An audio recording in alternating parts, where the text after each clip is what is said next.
All right, welcome back, everyone. We're going to move into our next session called Building and Staffing Your MRSS Team with Kelly Smith and Marissa Weissel from the Ohio Department of Medicaid. And we're also going to have Sarah Becker, MRSS National Consultant. With that, I'll hand it off to Kelly and Marissa. Thanks, Heather. So Kelly and I work for the Ohio Department of Medicaid, and we're part of the team that's helping to stand up OhioMHAS across the state.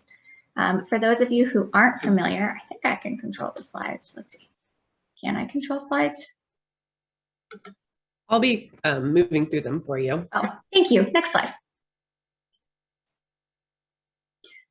For those who aren't familiar, Ohio Medicaid is in the midst of finishing, I guess, sort of implementation design and actually implementing our next generation of managed care. We've had the same managed care structure for over 15 years in the state of Ohio. And this is what we're all really familiar with, where we at the Department of Medicaid hold contracts with 5 different managed care organizations, private companies that we pay per member per month amounts to, and then they manage the comprehensive health benefits for over 90% of people in the Medicaid program. We did some deep listening after the governor asked us to re-procure our managed care contracts. We went across the state, we listened to families, people in our program, providers, associations, communities. We did 119 different meetings. We received over 1,000 pieces of feedback. And that led us to a really different design for our managed care program, where we've taken the bundled approach that we have now, where it's sort of an all-in-one package with each of the managed care plans. And we've split it out so that there is still a managed care structure that will be the managed care vehicle for almost everyone. But we also found some areas that we could really specialize and hone in and respond to the feedback we heard from the people in our program, their providers, and the community. So these 5 entities that we are in the process of standing up and will be stood up in July of 2022 include one entity to manage our pharmacy benefits, an OhioRISE program that we're going to talk a little bit about more today, and you might have heard about. Numbers 3 and 4 on this wheel are really ways for us to in-house some of the administrative functions that each managed care plan has. So all claims will be coming in directly to us at the Department of Medicaid, and we'll funnel them out to the appropriate managed care plans rather than having them go to each managed care plan. This is also a way that we'll manage prior authorizations coming into us. We also have a way for providers to get more easily credentialed with us that we'll be standing up next year. And then we've got the large managed care procurement. And the reason that we're specializing in these kinds of ways is really to improve the health of our population and to help those who care for our population to be able to spend more time on providing services and less time on administrative functions. So this is really all about the individuals we serve and creating coordination and partnership amongst these entities, but honing in and specializing where we need to do some extra work. OhioRISE, next slide, please, is one of the new specialized entities, and it's a specialized managed care program. We selected Aetna Better Health of Ohio to be our managed care program, our specialized managed care program for OhioRISE in April, and we've been working with them since then. And they'll help us stand up a program that is really specialized for kids who have the most complex behavioral health and multi-system needs. We're really excited about this. It really responds, we think, to the stakeholder feedback that we heard across the state. It just happens that it's going to be really helpful and responsive. And, I was looking through the slides from the first presentations today in helping us respond to some of the exacerbated mental health and substance use disorder conditions in our young adult and adolescent population that are either, as I mentioned, exacerbated or even caused by pandemic challenges. So we're really excited to have this specialized program that is not built for the average like the rest of our program is today, but really creates new opportunities for every Ohio kid, the ones who are not as well served today specifically, so that we can help them grow into healthy adults to live meaningful and fulfilling lives. And this is right in line with Governor DeWine's priority for us to create opportunity for every Ohio kid. Next slide. As part of Ohio Rise and in listening to feedback and in looking across national models around programs that have done a better job of serving kids with behavioral health conditions, we really saw that in our state, we have a lot of wonderful lower intensity services, but we tend to have a higher percentage of kids need to be served out of their homes. This is true in the general Medicaid population, and it's really true for kids who are in the custody of the child protection system, where by the time we reach the ages of 14 or 15, we often see that we have an equal percentage of kids in congregate care as we do in family foster homes. And to be able to support kids in more home-like and community environments, or in their own with other caregivers and kin, we really need to build up capacity for intensive in community services. These are the kinds of services that sometimes are available in pockets within our state. We do pay for some of them with the Medicaid program today, and there's a chance for us to enhance and amend how we pay for those services. But we're also implementing some brand new services, MRSS is one of them, that will help to support our kids as they experience crises, as they engage in more intensive care coordination that's consistent with high fidelity wraparound principles, or is actually provided to families and caregivers truly to fidelity with that national model. And we're able to make some enhancements to our in-home intensive in-home therapies to hopefully better meet the needs of the kids. And so we hope to end up in the future state. This is not an easy process, particularly with the extra workforce challenges we're all facing. We know it is going to take us a while to end up in this future state. When we look at the really successful models across the country, they've been working at this for decades. And so we're really eager to build on the work of the Engage grants that OhioMHAS has introduced over the past number of years, and to be able to create some Medicaid payment for something that doesn't really exist today, and to help create this future state with our partners at Aetna Better Health of Ohio that will really be focused on building up workforce and capacity in partnership with our friends at Case Western Reserve, our Child and Adolescent Behavioral Health Center of Excellence. Next slide. So what does this look like in the context of standing up the next generation of managed care and Ohio Rise? We're actually already pretty far along in this.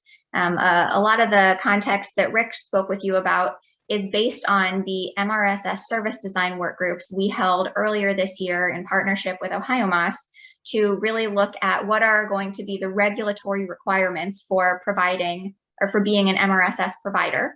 And as you may know, we often in the Medicaid program rely on our partners in other systems to establish a regulatory structure for something, so that we know that providers are ready and able to do really intensive or evidence-based services. And then once they have sort of the good housekeeping seal of approval from our sister agencies or from a national organization, then we say we'll pay for the service. So that's the same thing that we have here. We worked with OhioMHAS and with stakeholders for about 6 months to tweak and refine the service definitions and who can provide the service and what the organizations will need to be able to do. And Rick talked to you about a lot of those.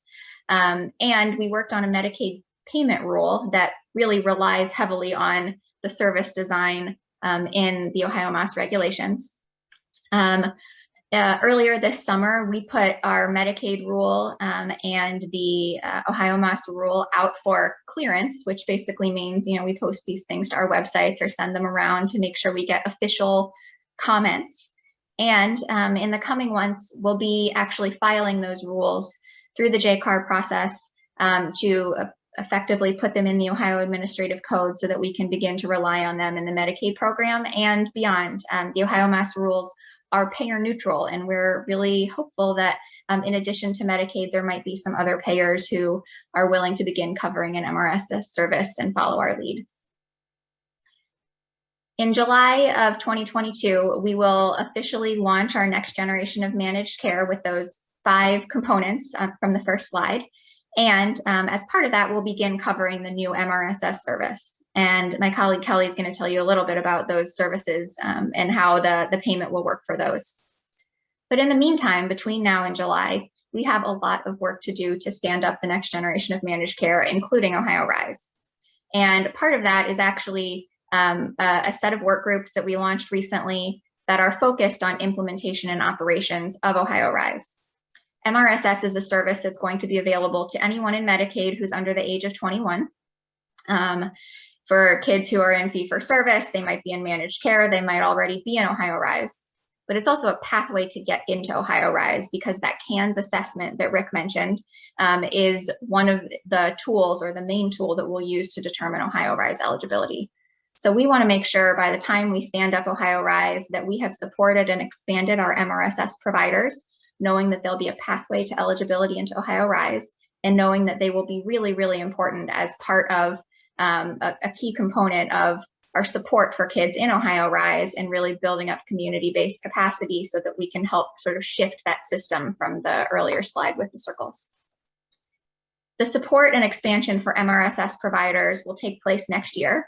And we hope to be able to support the current providers through July of 2022 when the brand new Medicaid service launches. And we hope to work in partnership with OhioMHAS to think about which other folks might be ready to become MRSS providers in that interim period. Next slide.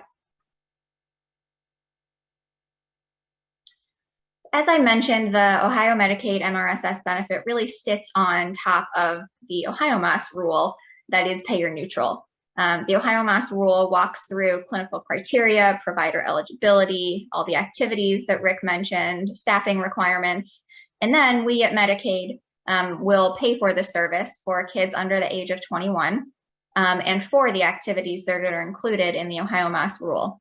And it's important to note that the OhioMHAS rule and Medicaid coverage do understand that there are different ways that we provide services these days than we used to.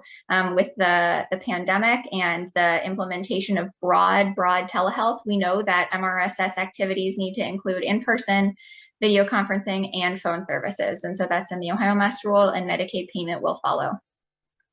There are a couple of key things on the right-hand slide that are not covered by Medicaid as part of MRSS. Some of these things are things that Medicaid never covers, like childcare services.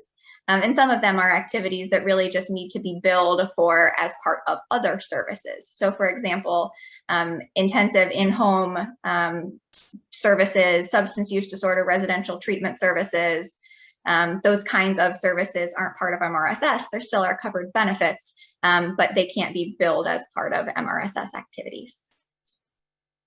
I think I'm going to turn things over to Kelly now, and she's going to talk to you a little bit more about how this is going to work. Thanks, Marissa. Next slide. This is just an ongoing part of the administrative code rules where we largely are pointing to OhioMHAS, that all providers who are interested in providing MRSS, they do have to maintain certification for all of the following Ohio administrative code rules. So certification for general services, substance use disorder case management services, peer recovery services, community psychiatric support treatment, therapeutic behavioral services, and psychosocial rehab services.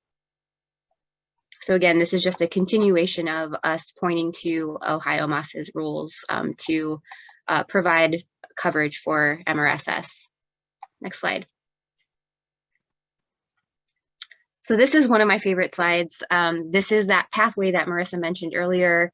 MRSS is really a pathway into OhioMHAS for eligibility and enrollment. So if you start up at the top left, this is imagine a youth in crisis out in the community, and they're not enrolled in OhioMHAS today. So the youth or the family would call an MRSS provider. And then up at the top, you'll see the three different pieces or components of MRSS. So the mobile response team would go out, and the initial response would happen within 60 minutes, followed by a 3-day or 72-hour de-escalation period. And then the next phase could be a stabilization period of up to 6 weeks. Something else that Marissa and I'm sure Rick also talked about was the utilization of the CANS tool. So within that first 3-day window, it's really important for MRSS providers to be trained in using the new Ohio Child and Adolescent Needs and Strengths Assessment tool. We do have trainings going on. We started those towards the end of July. We already have over 300 folks around the state who have become certified in using the new OhioCANS tool. But so if you are interested in becoming an MRSS provider, it's really important to get your staff trained. We will continue having these trainings monthly. If you are interested, we do have information on our OhioRise website, and you can also reach out to me at any time, and I will be happy to help you learn more about getting that training.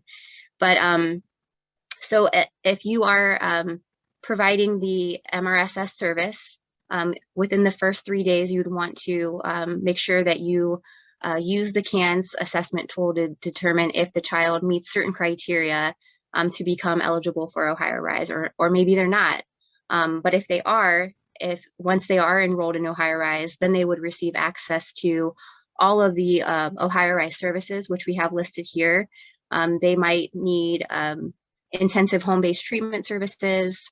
We are going to have a new residential treatment called Psychiatric Residential Treatment Facility, or a PRTF benefit. Of course, MRSS will always be available in case the youth experiences any crisis in the future. We'll also have an in-home respite service. And then, of course, all children in OhioRise will receive one of the tiers of care coordination. So a limited care coordination, a moderate, or an intensive care coordination, depending on that youth's needs. Next slide. So earlier this summer, we developed rates with our stakeholder group. And we really did this using a ground-up approach. One of the things that we did was we looked at all of the different components of MRSS and other services in OhioRise, and we used inputs based on what would it take to deliver that service. We also looked at wages from specifically from Ohio to look at from the Bureau of Labor Statistics. And we also used stakeholder feedback to build these rates. And so, and I forgot the last one. We also used state procedure codes. So we did all of this work earlier this summer, and we wanted to make sure that we did this in a very transparent way, really engaging with stakeholders and making sure that in the future, because we're just developing all of these services for the first time through OhioRise, so that when we wanted to go back and maybe make any modifications to these rates, we would be able to see how we built these rates and then make any adjustments or modifications in the future. Next slide. So this is our fee schedule for MRSS, and you can see it's broken out by those three major components of MRSS. So the first episode-based payments are for that initial mobile response. And then you can see in the middle, that's the de-escalation period, the up to 72 hours, and that's an hourly based payment. And then that bottom area, that is the stabilization period, which are billed in 15-minute increments. You can also see here the different types of practitioners. I'm sure that Rick talked about these earlier. You can have a supervisor who's independently licensed or a licensed professional as part of the MRSS team who can bill, and then they can add a second team member who could be a peer or a QBHS. And they can both bill. And the other thing to note that I don't think we've talked about yet is that there are no prior authorizations for this service until after, if things were to go longer than the 6-week stabilization period. Next slide. So this slide just shows you all of the managed care entities that are part of the next generation of managed care on that go live date that Marissa mentioned earlier of July 1st, 2022. So the state will be working with all of these managed care entities, including the OhioRise plan, Aetna Better Health of Ohio. It's important to note that if you want to be an MRSS provider, you would want to contract and reach out to all of these managed care entities, because MRSS will be covered by not only the OhioRise plan, but for youth that are in managed care. And another thing that we were aiming for is to really try to build the MRSS service and build capacity for this around the state. So plans have to contract with any willing MRSS provider. Next slide. And so we also have an OhioMHAS dedicated website. You can find a lot of different useful information. You can find a summary of OhioMHAS, but you can also find an FAQ that gets updated regularly. You can find the provider agreement with Aetna Better Health of Ohio. You can find all of the CANS training information, and you can also find past presentations on MRSS, as well as future meeting dates for the implementation and operation work groups. I think that that concludes our presentation, and I don't know if we were doing some Q&A, Rick? You know, I think we have time for maybe 5 minutes of questions, and then we can get on to Sarah Becker. And Marissa has been answering a number of questions that's been coming in. Okay. Yeah, I'm happy to walk through them. And I have one additional comment to add to Kelly's good note about the managed care plans and the next generation program have to contract with any willing MRSS provider. They have now, you still have to be a Medicaid provider to be able to contract with those managed care entities. So you do have to enroll with us as a Medicaid provider based on your OhioMHAS certification. The eligible provider types that might be able to add this on include those that are certified as mental health or substance use disorder related facilities. You know, you still have to be able to be a Medicaid provider to have that contract with the managed care plans. Some of the questions we received were about what sort of, I guess there's some confusion about one of our slides. Sorry, it wasn't super clear. Medicaid payment can't be made for some of the services that were on the right hand of that slide that talked about childcare and transportation.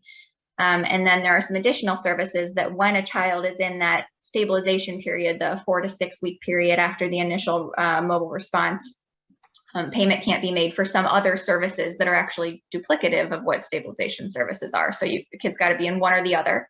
One example is a child who's enrolled in IHBT.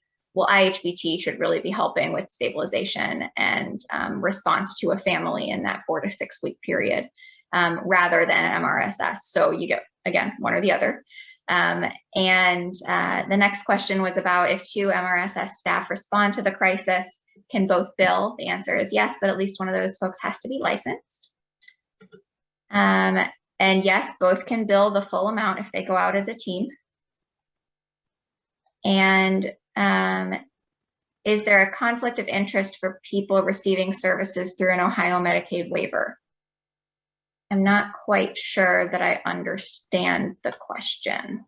What might be the conflict? And then we can talk it out, and maybe it's something we haven't thought of.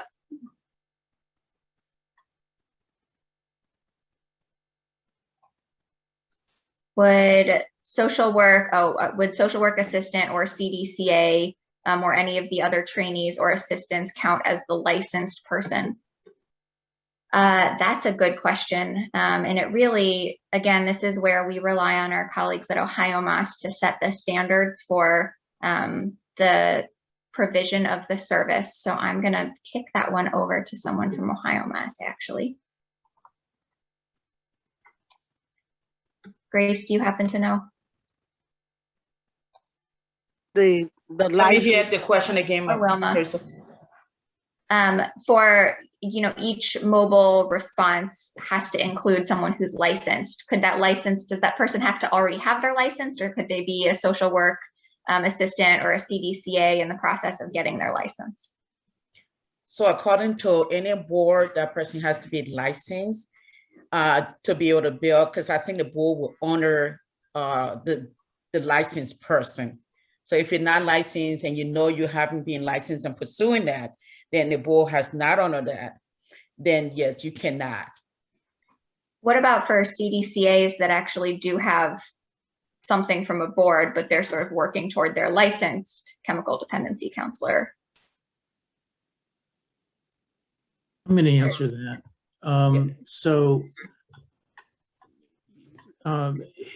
the intent behind the rule is having, a counselor, social worker license of some kind or license eligible. You have to practice within the scope of your licensure. And if in fact a majority of the kiddos we're serving have some sort of mental health related condition, that would be outside the scope of a CDCA as the licensed person. They could be the second person. Correct. But we're looking at not only license, we're also looking at scope and the ability to do the full array that's needed in a response, whether that's a lethality assessment and those other things. So that's my response. And I'll concur with that, Rick. It has to be within the scope and the board acceptance, yes.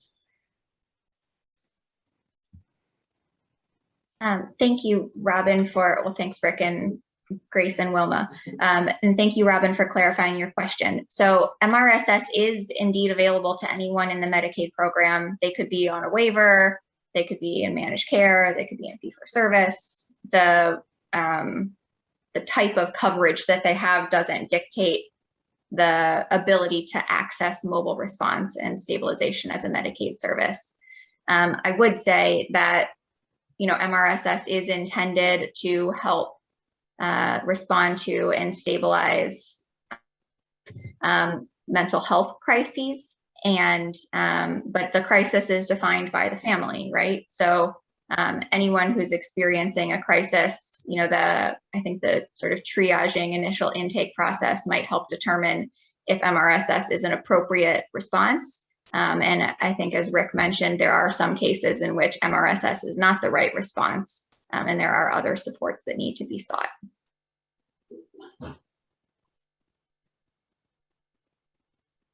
I would just clarify, Marissa, that, mental health response might be the key, area that we're responding to, but it doesn't mean that we won't respond to kids with co-occurring conditions of substance use and developmental disability. Thank you.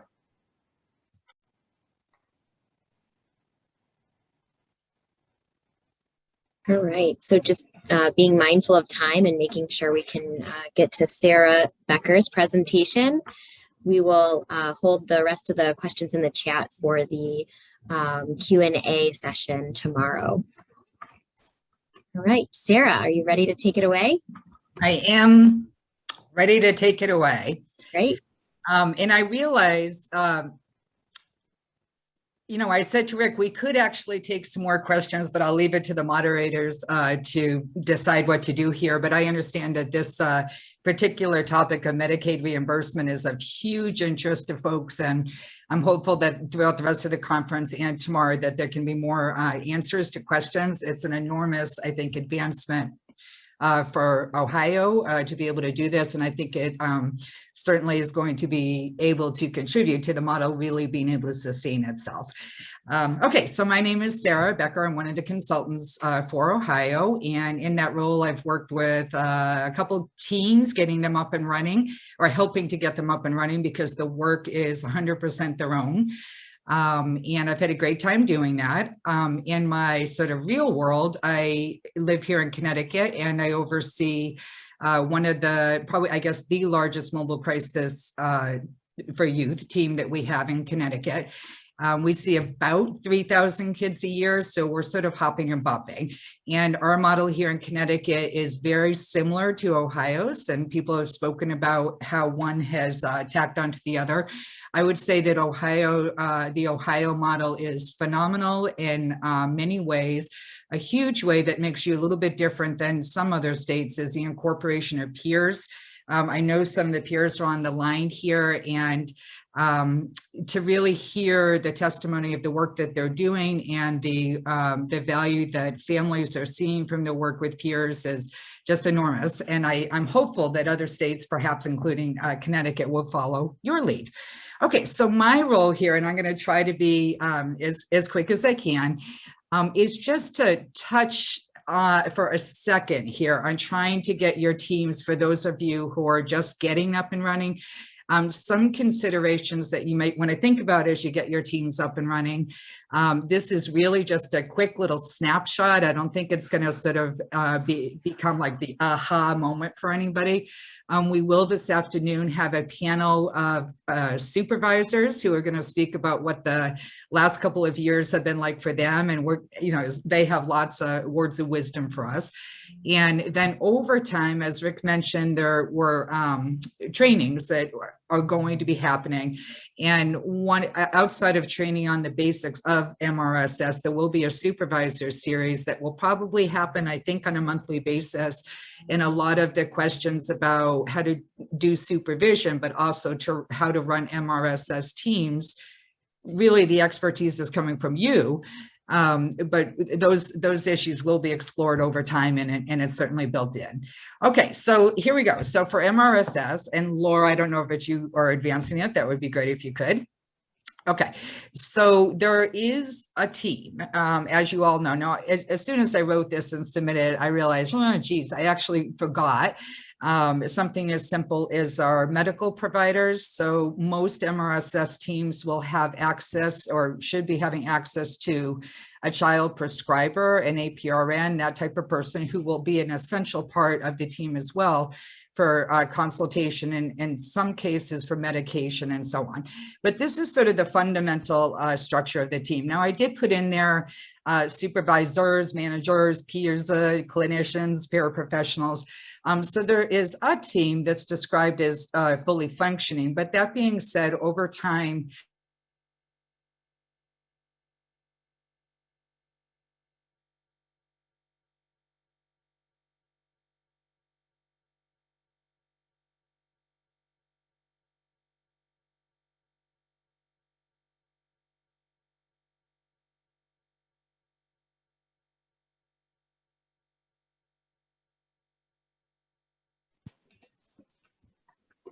Heather, she's frozen.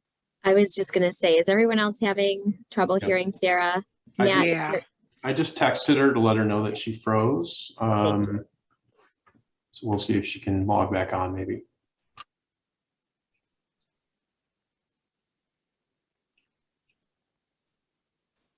you're back, You're Sarah. back. Okay. You know, I've been on all morning and it worked just fine, right? So hopefully it stays stable here. I really apologize about that.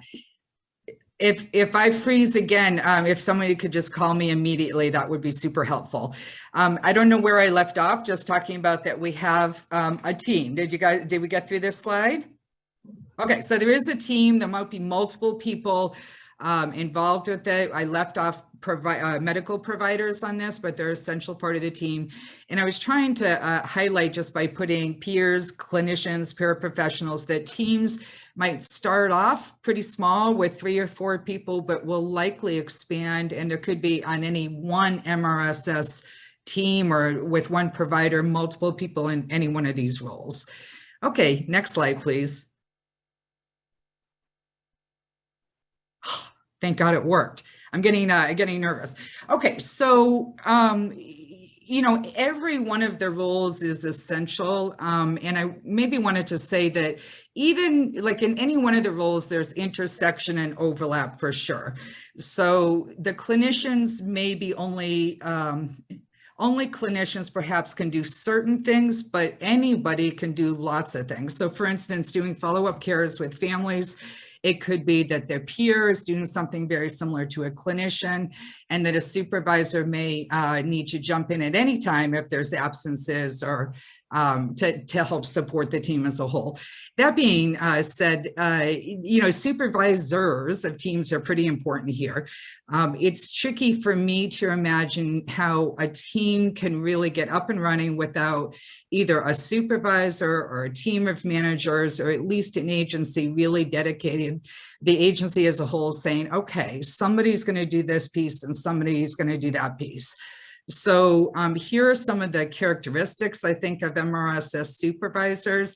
They're really a very special breed of people, needing to, you know, be both very matter of fact and organized, but also able to juggle their worlds very quickly and respond to sometimes a huge sort of influx of kids while managing staff, while managing paperwork and that type of thing. It's a very challenging role. And in the next slide, please. Okay, so just here's some more of those, the responsibilities. And I sort of put these out there for folks to be thinking about. There's sort of they're right in front of us. What do we need to do to get up and running? So we need to have staff, we need to publicize the program, we need to have some procedures in place, and then go team. But these are also some of the things that are maybe behind the scenes that our supervisors and manager staff need to really be, it's complex. There's a lot that goes into the particular role. For getting the MRSS teams up and running, I might really suggest putting as, you're not going to know how to do the program absolutely perfectly. In matter of fact, I've been doing this for, I don't know, a couple of decades at this point, and every week I'm still faced with challenges of how to get good protocols, good procedures that are going to work for everybody.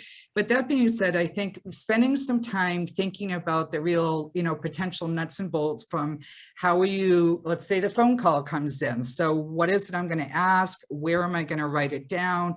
How am I going to deploy staff? How will I know where staff are going to be? What does staff need to do when they get out there? Who should they be calling when they're out there? When they come back, where do they pick the paperwork? How do they communicate on to other team members? So there's any one of a number of things that as you're starting to get teams up and running, you may want to just sort of start thinking about what would be the potential protocols of this, drafting them out, writing them down so that you're not, ideally faced in the moment with, okay, wait a minute, 3 calls just came in. I have no idea how to direct staff in terms of what to do. We'll talk just a moment about scheduling in this and talk a little bit about day-to-day operations as well in this quick presentation. Next slide, please. Okay, so there's, and I want to keep an eye on the time here for myself. Okay, perfect, we're doing great. Okay, so as you're getting your teams up and running, I think, I can sort of remember maybe way back in my day, and I am a little bit older than I wish to be at this point, but I can look back at myself and what it was like when I was first starting up crisis teams or first trying to get staff into my programs. And then I can look at some of the things that I've heard Ohio providers describe over the last couple of years. And there's sort of some myths that are out there that I think it's helpful for us to just acknowledge that, okay, maybe I actually have that viewpoint, and then to try to think about how you yourself can combat that, in that if we can't, and then we're trying to hire somebody for a position, we're probably not going to be able to sell the positions very well. So some of the things I've heard come up over the last couple of years in Ohio is, you know what, no one's ever going to want to work in a crisis program. No one wants to go into people's homes. No one will work nights and weekends. Community-based work is always unsafe. Families don't really want staff in their homes, and the model, in fact, can't be done.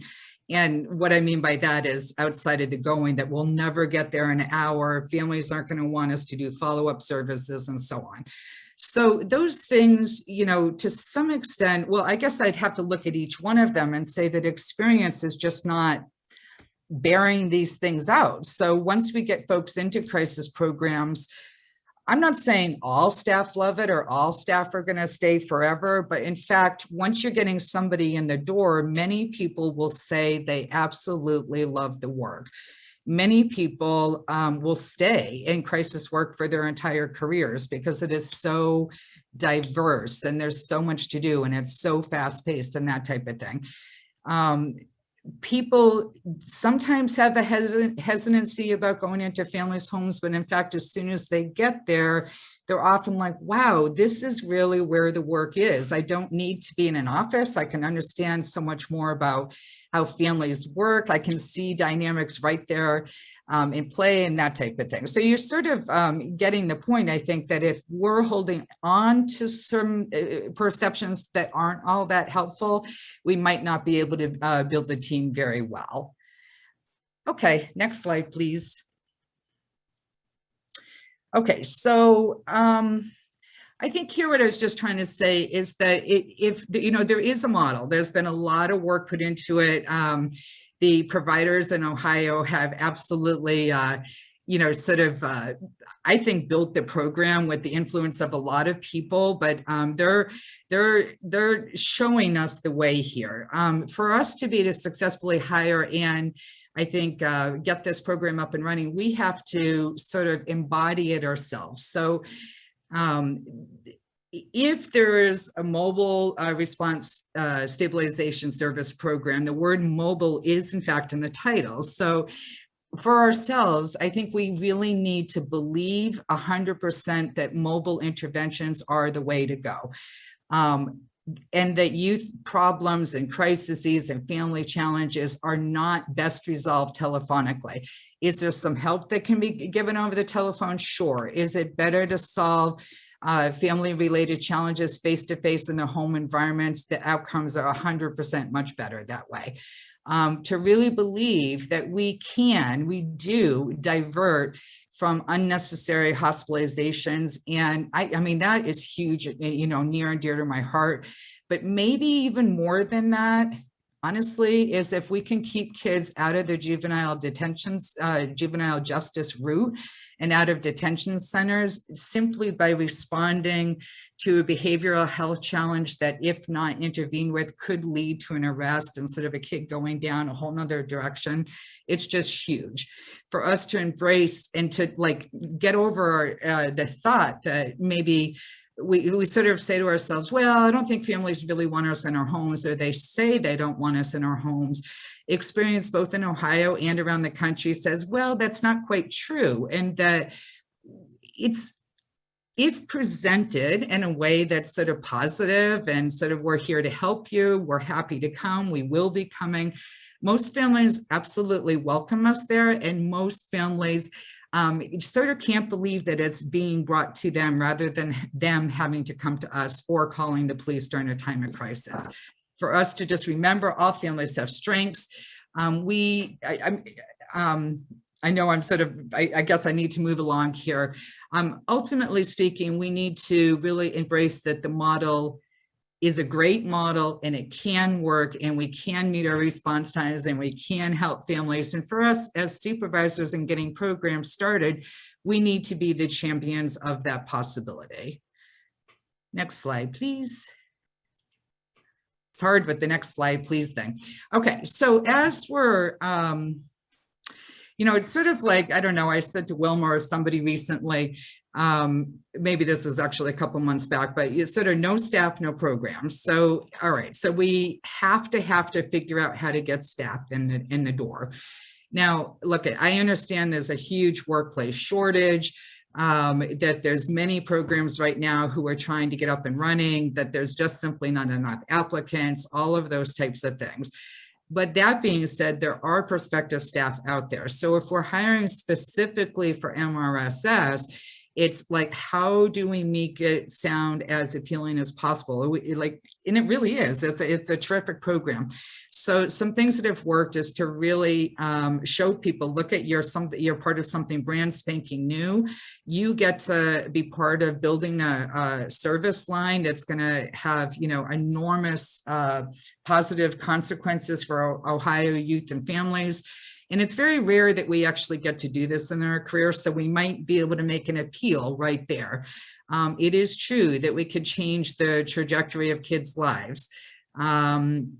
It's a very diverse job, and so it could be very getting right there in the preventative part. Maybe a 4-year-old who maybe was just removed from her family, and she's quite traumatized as she's entering into maybe a kinship care or a foster family. So maybe she's not like a full-blown type of crisis situation. We're trying to get supports around her before something really escalates. We have that potential, but we also have the potential to help it with the most well, that kid could be really at risk, but I think like the highest acuity youth in our system. So those kids who are truly suicidal, frequent cutters, are kids or adolescents who are having their first psychotic break, those types of kids as well. So the exposure is huge, and we can really change the outcomes in kids' lives.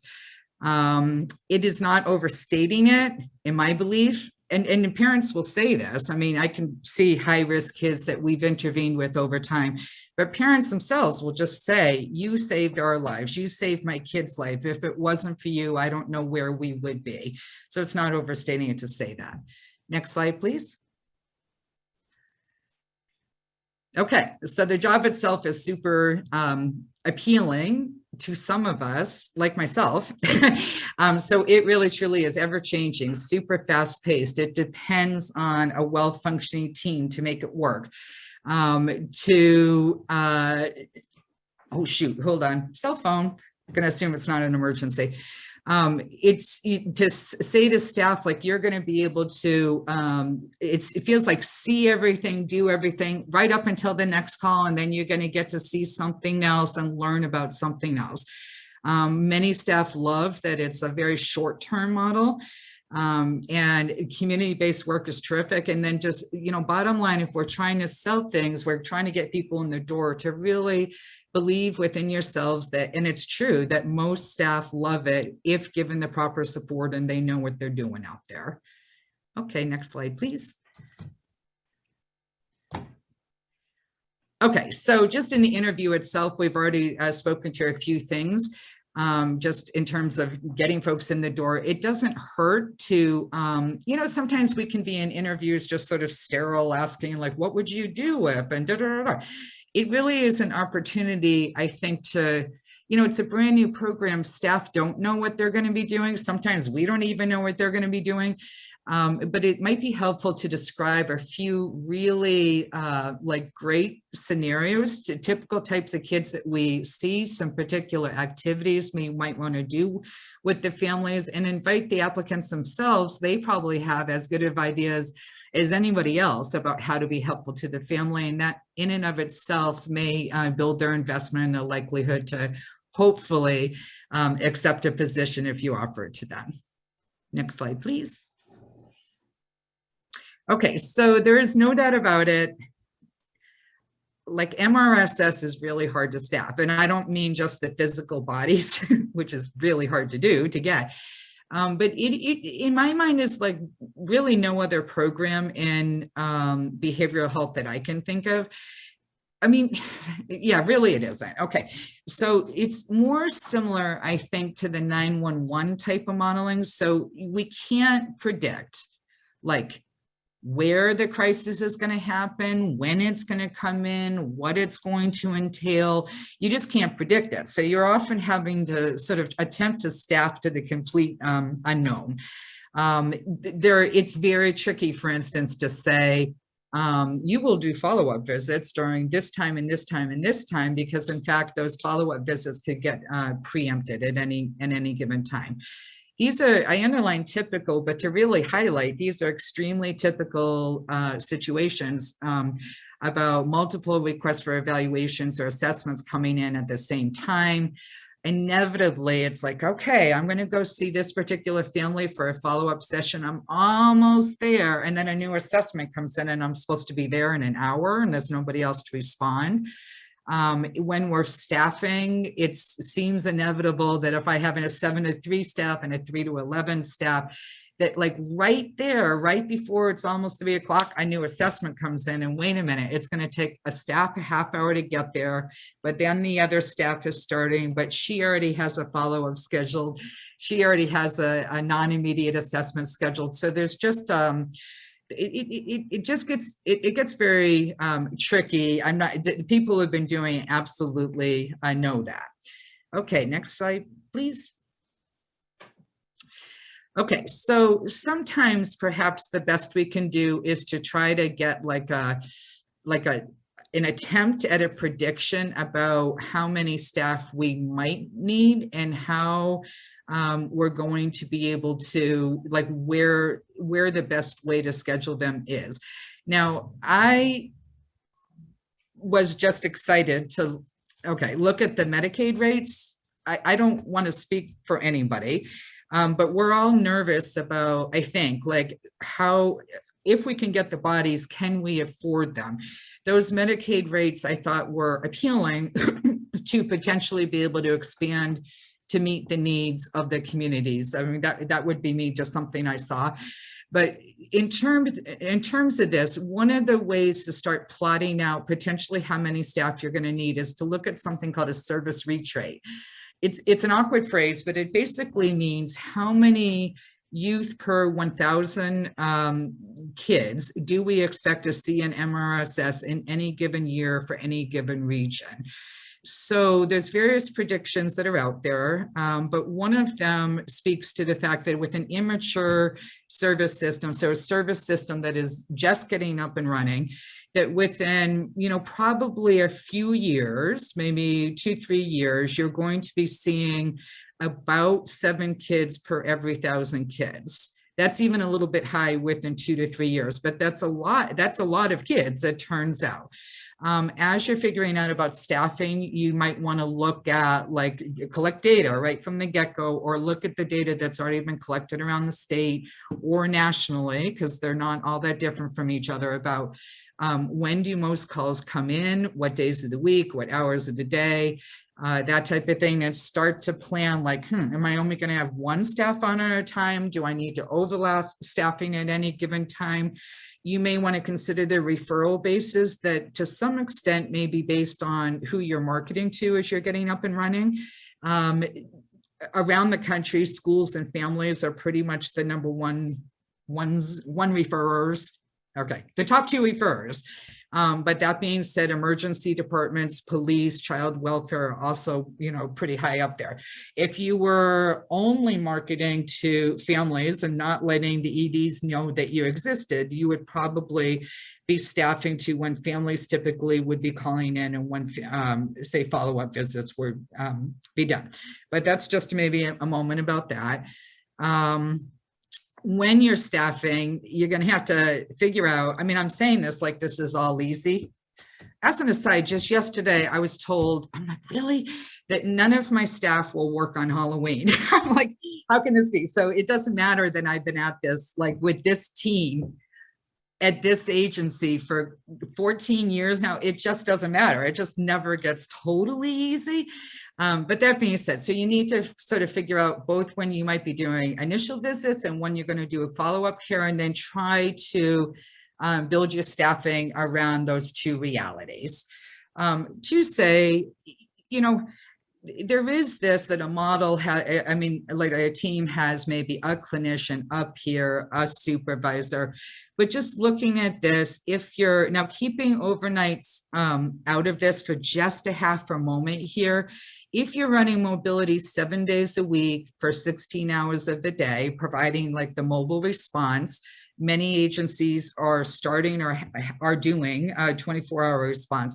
But you can see right off the bat that we're going to need at least, assuming no overlap, and if you're going to do it 7 days a week right off the bat, at least 3 full-time. And I say clinicians because clinicians need to be part of that initial response.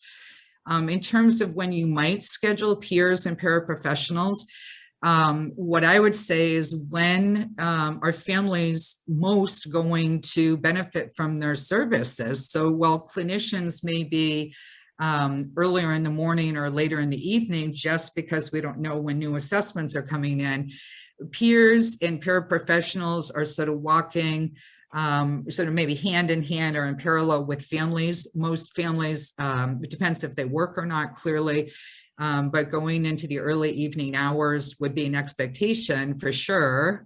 That being said, probably at 10 o'clock at night, they're not out there doing skill building with families. Typically, hopefully, youth have gone to bed eventually here. Okay, next slide, please. Got just a few more moments. Okay, here you have it. Staff scheduling is really hard. I mean, we could do all sorts of troubleshooting. We'll do some of that in the supervisor series. I just mentioned how hard it is for me, continues to be for me. What I might just say is you have to be super creative. And what else might I say here? You may have to make unpopular decisions. So the fact is, someone will need to work evenings. Believe it or not, there are people who love that schedule. So you may really want to market to that. But if you can't find anybody and you have a couple of teammates, somebody still needs to work evenings or weekends in order to make the model run. What I might say is to not make any promises like, you know, here you have the perfect hire, but the perfect hire says, well, I can only work Monday through Friday, 7 to 3, that's that. And it's like, oh, but they're perfect, but are they perfect? And if you lock into that person, what are you going to do about the next staff and the next staff? When you're hiring, I might just suggest that whatever you're hiring somebody for, just sort of always have a caveat that schedules may need to change up according to program need, and they will. Okay, next slide, please. All right, so one of the agencies that I've had the good fortune to consult with is the Children's Resource Center out there, up there in Bowling Green. And, you know, they, like many agencies, have really been trying to figure, and by the way, thank you to whoever's on the call. I didn't let you know I was going to be sharing this, but here you have it. Okay, so this is a schedule that they came up with. They have 3 staff that also have a trained overnight MRSS staff, and they have some on-call staff. This is what they decided to do the best they could. And actually, I'd have to say they're pretty much at the 24-hour staffing ability right now with the 3 staff that they have. So they did like an alternating weekend thing. They did 4 10-hour days that seemed appealing to people. This is just a potential solution. And there's many other solutions. Some agencies are really looking at fee-for-service staffing, like stipends, lots of creative structures. And I know I just have, I think, 1 or 2 minutes left. So next slide, please. Okay, so what helps, if you're getting things up and running, I would just suggest of trying to get as many flows like worked out as you can, even knowing that they're all going to have to change. So sort of doing a lot of front end work. We already spoke a minute about scheduling.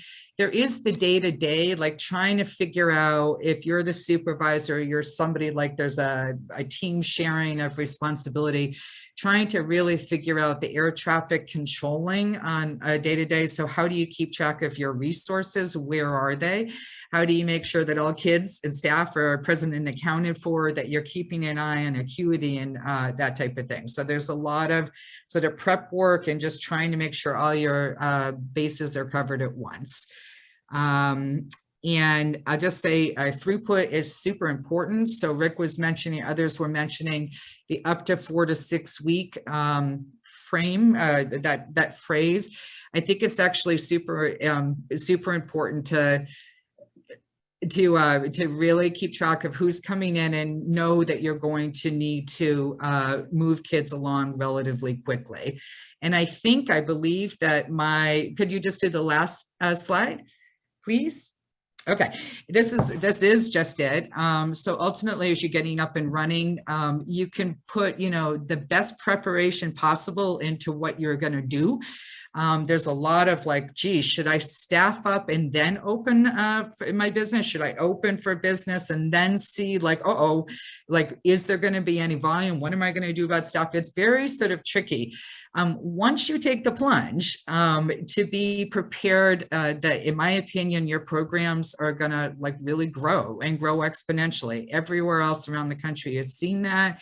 And within Ohio, the programs that are sort of taking the plunge and getting up and running, things can grow very quickly. I might just say, as you're also getting up and running, that as soon as you're sort of, now we're really going quickly, you may have to find a way to also rein things in. There's a real concern about sort of program creep. Everybody loves MRSS. It's all things to all people. So you may have to find ways to be a little focused about making sure that you're not serving every single youth in the community and that they're staying hooked in with their own providers and that type of thing. So that was it. I'm sorry I was so fast paced. Hope I made some sense. Thank